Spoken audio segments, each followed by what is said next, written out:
নমস্কার, আমি আপনার জ্যোতিষ বন্ধু সৌমিক। আজকে হচ্ছে আপনাদেরকে স্বাগত জানাই। আজকে বিষয় নিয়ে আলোচনা করবো, সেটা হলো আপনারা যারা কন্যা রাশির জাতক এবং জাতিকা তারা কী ফল প্রাপ্ত করতে চলেছেন এই আগস্ট 2026-এ বর্তমানে গ্রহের গোচর থেকে। তো আসুন আলোচনায় আসা যাক। ভিডিওটা কিন্তু পুরোটা দেখবেন, স্কিপ করবেন না।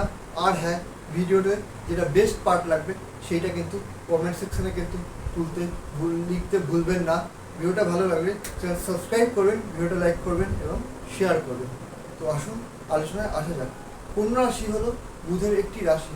বুধের অবস্থান এই মাসে কিন্তু বেশ শুভ থাকবে, তাই স্বাস্থ্যের দিক থেকে কিন্তু কন্যা রাশির ক্ষেত্রে কিন্তু তেমন কোনো চিন্তা দেখছি না। আবার আপনার রাশিতে কিন্তু শুক্র অবস্থান করেছে দ্বিতীয় প্রতি রাশিতে, অর্থাৎ অর্থ কিন্তু এই মাসে কিন্তু জমার কিন্তু সম্ভাবনা রয়েছে।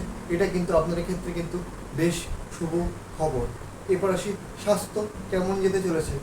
স্বাস্থ্য কিন্তু এই মাসে কিন্তু ভালো যাবে। স্বাস্থ্যের ক্ষেত্রে তেমন সমস্যা কিন্তু আমি কিন্তু দেখতে পাচ্ছি না। কন্যা রাশি 11th হাউসে বৃহস্পতি কিন্তু অবস্থান করে আছে। কন্যা রাশির ক্ষেত্রে বৃহস্পতি কিন্তু চতুর্থপতি এবং সপ্তমপতি হয়ে একাদশে অবস্থান করে আছে, অর্থাৎ আপনার স্বামীর কিন্তু যদি আপনি যদি জাতিকা হন তাহলে আপনার স্বামীর ইনকাম বৃদ্ধি হওয়ার সম্ভাবনা আছে, বা আপনি যদি পুরুষ হন এবং আপনার স্ত্রী যদি কোনো জায়গা থেকে রোজগার করে তাহলে সেখান থেকে কিন্তু রোজগার বৃদ্ধি পাওয়ার কিন্তু সম্ভাবনা রয়েছে, যদি জন্মছকে আপনার জন্মছকে বৃহস্পতি ভালো অবস্থায় অবস্থান করে। কারণ এখানে জন্মছকটা কিন্তু গুরুত্বপূর্ণ। তার কারণ জন্মছকের গ্রহ যদি খারাপ অবস্থায় অবস্থান করে তাহলে সেই গ্রহ কিন্তু গোচরে কিন্তু কখনো ভালো ফল দিতে পারে না। হয়তো 19-20 হয়তো একটু ভালো ফল দেবে, কিন্তু খুব একটা ভালো ফল দিতে পারে না।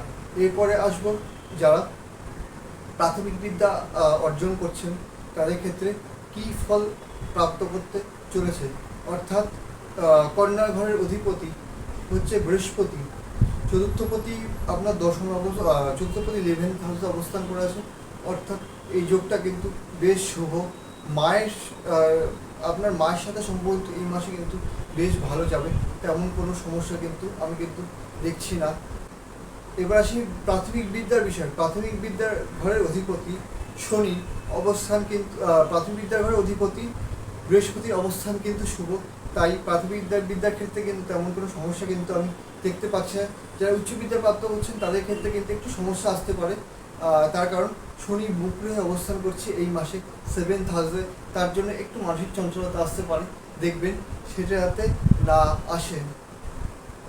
এরপরে যে বিষয়টা আলোচনা করবো সেটা হলো স্পাউস, অর্থাৎ বিবাহিত জীবন কেমন যেতে চলেছে, আপনার সাথে আপনার স্পাউসের সম্পর্ক কেমন থাকতে চলেছে। সম্পর্ক কিন্তু ভালো যাবে। সম্পর্কের ক্ষেত্রে তেমন কোনো সমস্যা দেখছি না।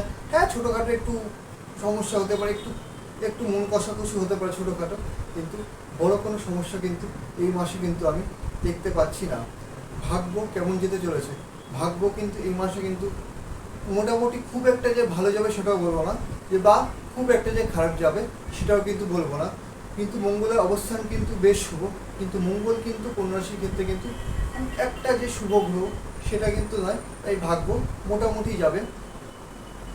এরপর যে বিষয়টা আলোচনা করবো, আপনারা যারা চাকরি করছেন সেক্ষেত্রে কেমন যেতে চলেছে আপনাদের কর্মজীবন, বা যারা ব্যবসা করছেন তাদের কেমন যেতে চলেছে আপনাদের ব্যবসা কিন্তু এই মাসে কিন্তু খুব একটা খারাপ যাওয়ার কিন্তু সম্ভাবনা দেখছি না, যদি জন্মছকে শনির অবস্থান খুব না খারাপ থাকে।